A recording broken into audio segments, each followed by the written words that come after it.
Esok hari, Polda Metro Jaya akan membuat simpulan tentang fakta-fakta kematian diplomat Arya Daru Pangayunan. Kami akan diskusikan ini mengingat sejauh mana kemudian kita menakar polisi akan mengungkap misteri kematian ini. Sudah bergabung di studio Kompas TV, Kabarreskrim Polri periode 2009-2011, Komjen Pol Purnawirawan Ito Sumardi. Pak Ito, apa kabar Pak?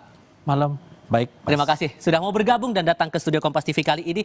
Membaca ekspektasi Pak, untuk besok ini kan disebutkan polisi akan menyampaikan hasil analisis forensik dan juga temuan-temuan bukti-bukti atas kematian Arya Daru. Ekspektasi apa yang mungkin bisa publik dapatkan nanti saat polisi mengumumkan itu? Apakah langsung ketahuan ini kejahatan apa, pembunuhan atau bunuh diri atau semacamnya? Ya, kan begini. Pada saat pertama dulu pernah saya sampaikan, kematian itu kan ada yang wajar, tidak wajar. Ini kan tidak wajar. Kalau tidak wajar ada dua kemungkinan. Apakah yang bersangkutan bunuh diri ataukah yang bersangkutan dibunuh? Ya, ini adalah dua. Sehingga berangkat dari dua kemungkinan ini, kemudian polisi melakukan penyelidikan secara ilmiah atau scientific crime investigation. Nah, kemudian kita lihat tadi banyak temuan-temuan yang memang tidak mungkin disampaikan ke publik. Banyak orang mengatakan pihak mengapa tidak disampaikan kepada publik setiap ada temuan. Justru dengan setiap ada temuan, kalau disampaikan kepada publik, maka publik akan membuat hipotesa sendiri, membuat skenario berdasarkan opininya. Oke. Kita coba lihat dulu untuk bukti yang belum lama ini juga menguak di publik. Salah satunya adalah visual di sekitar gedung Kementerian Luar Negeri. Diketahui posisi dari Arya Daru Pangayunan ini saat itu berada di rooftop atau teras atap selama 1 jam lebih. Kita coba lihat juga visual yang ditampilkan. Ini kita akan lihat visual dari area rooftop atau teras atap gedung Kementerian Luar Negeri. Ini dia, polisi menyebut ini menemukan tas milik diplomat Arya Daru juga.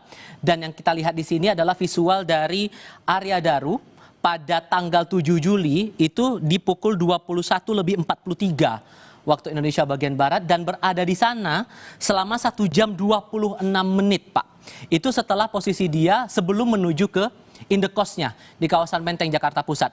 Selama itu ada analisis juga nih sebetulnya, saya juga mau dapatkan perspektif Anda. Ada yang melihat, ada yang mencoba menangkap bahwa ini tampaknya Arya lagi membaca situasi di sekitar itu sebelum kembali ke indekos.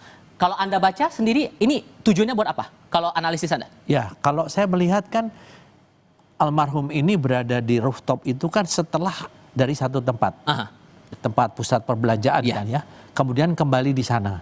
Kemudian kita melihat bahwa dia juga membawa tas yang setelah diselidiki atau ditemukan oleh pihak penyidik ternyata ada rekam medis. Kalau rekam medis, karena saya juga dulu pernah menjadi duta besar ya, selama 5 tahun di Myanmar, di mana almarhum juga adalah berdinas di sana.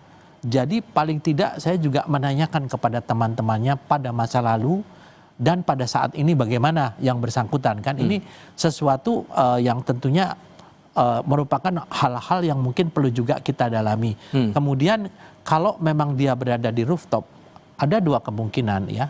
Dia ingin melihat situasi yang mungkin akan memutuskan sesuatu. Nah, kemudian setelah itu tidak jadi kan, kembali ke tempat penginapan. Tetapi satu hal yang membuat saya mungkin pasti menjadi penyelidikan bagi penyidik ya. Bagaimana dia keluar membuang barang dulu kan ya. Ya, kemudian masuk kembali, kemudian terjadilah kematian tersebut. Di sana yang menjadi pertanyaan adalah dari HP, HP-nya almarhum. Masalahnya HP-nya juga belum ditemukan sampai sekarang. Karena kan kalau dari hasil otopsi itu adalah menentukan penyebab kematian dan waktu kematian. Oke, tapi sampai sebelum ke situ, kalau Anda membaca apakah ini upaya dia untuk melihat kondisi, memastikan tidak ada hal-hal yang mengancam dirinya, makanya kemudian dia memilih untuk melihat rooftop selama itu, Pak? Ya bisa ya, karena begini, tadi kan yang harus kita dalami di sini adalah bagaimana motif almarhum ya. Apakah ada sesuatu yang membuat dia berpikir untuk mengakhiri hidupnya atau dia merasa ada orang yang mengancam yang akan keselamatannya dia? Oke. Nah, dua hal ini yang tentunya akan dirangkai oleh penyidik menjadi satu kesimpulan yang mudah-mudahan besok bisa disampaikan, sehingga tidak ada lagi pertanyaan-pertanyaan bagi masyarakat yang awam ya. Temuan barunya juga tadi Anda juga sudah sempat singgung masalah polisi yang menemukan tas Ya. milik Arya Daru di sekitar Kementerian Luar Negeri. Nah, tas itu ditemukan di lantai 12 gedung Kemenlu, tepatnya di tangga menuju teras atap atau rooftop. Nah, tas itu berisi yang Anda sebutkan adalah rekam medis Arya. Kita coba simak. Penyidik langsung mencari dan menemukan tas itu berada di atas di lantai 12 di samping tangga lantai 12. Sudah ditemukan oleh jelas nggak ya? Oleh penyelidik bahwa penyelidik menemukan adanya rekam medis korban, ya rekam medis korban di salah satu rumah sakit umum di Jakarta tertanggal 9 Juni 2025. Ya, saya tidak bisa menyampaikan apa isinya, tapi intinya ditemukan rekam medis milik korban, ya, di mana di situ Dalam tas ya, Pak? Berbunyi tentang rawat jalan dari penyakit yang dialami oleh korban. Temuan rekam medis ini terlepas bahwa Anda juga sudah menyebutkan analisisnya karena memang posisinya sebagai diplomat, tapi adakah maksud untuk menyampaikan pesan tertentu dengan meninggalkan itu di sekitar Kemenlu, Pak? Saya yakin dari teman-teman penyidik mereka sudah juga melibatkan daripada tim psikologi forensik, bahkan juga mengundang dari pihak luar ya, dari asosiasi. Nah di sana juga kan kalau orang ingin mengakhiri hidupnya sendiri, itu juga ada tanda-tanda yang ditinggalkan. Nah ini kan satu hal yang menarik. Mengapa tas ini harus ditinggalkan di sana? Maksudnya apa? Nah kalau memang ini adalah hasil rekam mediknya, ini biasanya setiap diplomat yang akan diposting di satu tempat, dia tuh harus dicek kesehatannya. Seperti saya misalnya, untuk menjadi duta besar saya harus melalui pemeriksaan dan setiap tahun tuh kita ada pemeriksaan rutin. Kalau kita bicara masalah kebiasaan. Tapi di sini kan tanda-tandanya apa? Mengapa dia harus meninggalkan di sana? Kemudian apakah ada barang belanjaan dia? Karena kan dia sudah tinggal 1 minggu sudah berangkat ke Helsinki kan, tugas baru. Kemudian sejak kapan HP-nya itu mati? Dan di mana HP-nya itu saat itu mati posisinya? Kan kita bisa membaca di sana kan. Kalau memang HP-nya itu mungkin matinya atau hilangnya pada saat dimatikan di dalam kos tersebut, berarti kan ada seseorang yang mengambil HP tersebut. Soal HP ini juga menarik karena terlepas bahwa sekarang polisi juga menganalisis dari digital forensik, baik itu CCTV dan lain-lain, termasuk laptop terakhir yang disebutkan bahwa sedang dianalisis, ini ponsel masalahnya hilang, Pak. Apakah kemudian ini akan mempersulit untuk pendalaman kasus ini? Sama sekali tidak. Karena kan ada jejak digital di operator. Polisi itu punya direktorat cyber yang canggih ya, peralatannya canggih sekali. Kita lihat kasus-kasus terorisme yang bisa dibongkar. Kita tidak perlu ada fisiknya dari HP tersebut. Nanti akan diteliti jejak digitalnya. Apakah ada komunikasi antara almarhum dengan siapa? Dengan keluarganya kah? Dengan teman-temannya kah? Dengan seseorang kah? Atau mungkin di sana bisa disampaikan pesan-pesan yang menunjukkan bahwa yang bersangkutan itu merasa terancam. Atau sebaliknya ada pesan-pesan yang menunjukkan bahwa almarhum itu merasa putus asa, sudah putus asa. Tapi secara logika menurut saya ya, karena yang bersangkutan akan mendapatkan posting di tempat yang lebih baik, biasanya itu merupakan dambaan daripada diplomat nih, untuk kembali diposting keluar. Karena kan dari segi kesejahteraan sosialnya jauh lebih besar daripada dia penugasannya levelnya berbeda begitu ya? Pastilah. Itu kira-kira itu yang pasti akan didalami. Sehingga nanti kalau misalnya ada 2 kemungkinan tadi ya ditanyakan, kalau yang bersangkutan itu mengakhiri hidupnya sendiri, yang harus didalami penyebabnya apa? Karena ada seseorang merasa berdosakah? Atau dia merasa terancamkah? Atau mungkin ada sesuatu penyakit yang membuat seseorang itu merasa putus asa. Kalau misalnya tidak, tentunya ada seseorang yang memang mengakhiri hidupnya, dan ini tentunya harus ditelusuri menjadi pekerjaan rumah ke depan setelah pengumuman siapa pelakunya.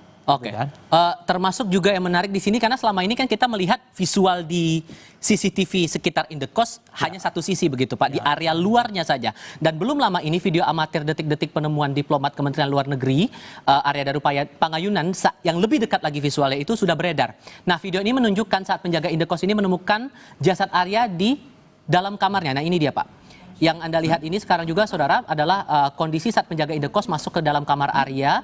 Penjaga Indekos membuka selimut dan menemukan jasad Arya dengan kondisi kepala terbungkus lakban. Nah sang penjaga Indekos yang kaget kemudian meminta rekannya untuk mengambil visual atau mengambil foto. Ini visual yang lebih dekat lagi, coba diambil oleh rekan dari penjaga indekos ini. Soal kondisi muka terlilit lakban dan respons dari penjaga indekos ini harusnya secara logika bisa cukup membantu untuk penelusuran kasus ini lebih mudah lagi ya Pak ya? Ya, saya melihat dari perspektif saya, pada saat penjaga itu mencongkel, dia kan memegang HP. Ya.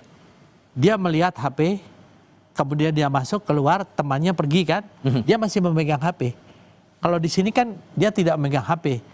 Berarti ada jeda, ada waktu di mana dia harus meninggalkan HP, atau dipegang siapa, atau pada saat dia melihat jenazah itu siapa yang memegang HP itu. Kan waktu dia masuk, kita bisa melihat ya mungkin dari cuplikan video itu, Ya, ini. dia memegang HP kan. Nah, terus yang itu juga memegang HP kan, nanti bisa kita lihat si penjaganya ini kan tapi kemudian dia masuk tidak pakai HP gitu ya. Berarti kan boleh dikatakan yang mengambil gambar ini adalah mungkin temannya itu kan. Temannya itu siapa? Tentunya pasti sudah diminta keterangan oleh teman-teman penyidik ya. Demikian. So kalau melihat fakta-fakta tadi Pak, ditambah lagi dengan analisis yang disebutkan sudah dipegang juga oleh pihak Polda Metro Jaya, hasil laboratorium forensik ini sudah dipegang juga, tinggal menunggu untuk dianalisis bersama dengan para ahli. Harusnya duduk perkara kasus ini, kasus apa, udah ketahuan dong? Ya jelas ya kan semua. Tapi persentasenya berapa besar kira-kira ini udah ketahuan? Ya kalau menurut saya ya kemungkinan besarnya ya itu antara di atas 50 mungkin ya. Kemudian satu peristiwa yang mungkin dikaitkan dengan bagaimana seseorang itu merasa tertekan, mungkin dia merasa malu atau merasa berdosa ya. Tapi kan kita harus melihat kembali kepada kelaziman. Kalau seseorang mengakhiri hidupnya itu dalam keadaan terbungkus plastik kemudian dilakban, apakah masih punya kesempatan buat yang bersangkutan itu misalnya untuk masuk tangannya ke dalam selimut, ini rapi gitu ya. Nah, karena semua ini bisa saja terjadi. Kalau dikatakan pintu itu terkunci dari dalam, itu ada beberapa orang yang menyampaikan pendapatnya itu dengan sangat mudah bisa dilakukan. Saya sependapat. Ya, karena berbagai kemungkinan ini dikaitkan. Jadi ibaratnya tadi yang di Kemlu itu termasuk dari pusat perbelanjaan itu satu pasal. Pasal lainnya adalah hasil forensik. Pasal lainnya adalah hasil digital forensik yaitu dari CCTV maupun dari HP, pembicaraan HP. Tapi dari sekian banyak itu yang jadi titik balik bahwa ini kasus udah jelas kasus apa, dari bukti yang mana Pak? Ya, yang jelas daripada otopsi. Karena kan otopsi itu menentukan penyebab matinya orang itu dan waktunya. Kalau misalnya yang bersangkutan dari hasil pemeriksaan torak misalnya ya, itu dari paru-paru dia seperti orang tenggelam. Dia sudah meninggal sebelum dilak berarti itu kasus pembunuhan 100% ya. Tapi kalau misalnya yang bersangkutan itu meninggal karena kehabisan napas karena tertutup, ada dua kemungkinan. Apa tuh? Yang bersangkutan itu mengakhiri hidupnya atau diakhiri hidupnya oleh seseorang. Keyakinan Anda lebih besar cenderung kemana? Saya tidak bisa mengatakan karena bagi saya 50-50 ya. Tentunya kan setiap orang punya persepsi sendiri ya, punya perspektif sendiri. Saya pun juga sebagai mantan penyidik, saya juga punya perspektif. Tapi bagaimanapun juga saya melihat kerja daripada anggota Polda Metro ini luar biasa.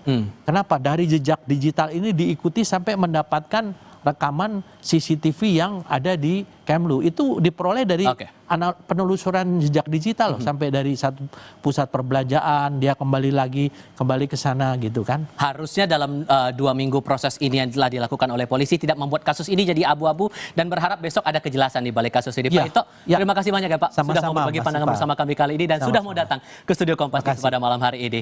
Kami akan lanjutkan dengan topik lainnya usai jeda saudara, termasuk Jokowi